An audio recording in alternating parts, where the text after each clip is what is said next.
নমস্কার বন্ধুরা, আজকে চলে এসেছি দেখো একটি নতুন রেসিপি নিয়ে। আজকে রেসিপি ডিমের কাটলেট বানানোর জন্য দেখো প্রথমে এরকম সেদ্ধ ডিম নিয়ে নিয়েছি, এই রকম সাইজ করে কেটে নিয়েছি। দেখো এবার ম্যারিনেট করে নিতে হবে লবণ, লঙ্কার গুঁড়ো আর হলুদের গুঁড়ো দিয়ে খুব ভালো করে ডিমগুলোকে দেখো ম্যারিনেট করে নিতে হবে। এরকম হাত দিয়ে ম্যারিনেট করে নেওয়ার পরে দেখো কড়াইতে অনেকটা পরিমাণ তেল দিয়ে গরম করে খুব ভালো করে পেঁয়াজ দুটো ঝুরি ঝুরি করে কেটে দিয়ে দিতে হবে। এবার এইরকম লাল লাল করে ভেজে নিতে হবে, যাকে বলে বেরেস্তা।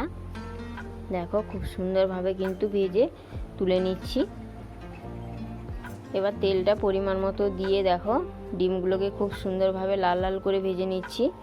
এতে করে ডিমের কাটলেটগুলো কিন্তু খেতে খুবই ভালো লাগে। দেখো ডিমগুলো লাল লাল করে ভেজে নিয়েছি। এবারে কড়াইতে আরও অল্প পরিমাণ তেল দিয়ে গোটা জিরে দিয়ে দিলাম, দারচিনি দিয়ে দিলাম, দেখো লবঙ্গ, জায়ফল, এলাচ দুটো ফাটিয়ে দিচ্ছি, আদা রসুন বাটা দিয়ে খুব ভালো করে একটু কষিয়ে নিলাম। আবার টমেটো বাটা দিয়ে দিলাম। দেখো আবারও অল্প পরিমাণ কষিয়ে নিতে হবে যতক্ষণ না পর্যন্ত মশলার গা থেকে তেল ছেড়ে যায়। এবার দেখো ধনিয়া পাউডার, লঙ্কার গুঁড়ো, হলুদের গুঁড়ো, চাট মশলা, কাশ্মীরি লাল লঙ্কার গুঁড়ো আর লবণ দিয়ে খুব ভালো করে দেখো মশলার আগে কষিয়ে নিলাম। মশলার গা থেকে তেল ছেড়ে যেতেই ফেটিয়ে রাখা টক দই 2 চামচ পরিমাণ দিয়ে দিলাম।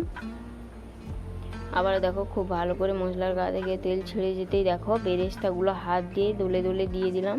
খুব সুন্দরভাবে মশলাটাকে এইভাবে কষাতে হবে। এবার পরিমাণ মতো জল দিয়ে দিলাম। এবার ধনে পাতা উপর থেকে ছড়িয়ে দিলাম।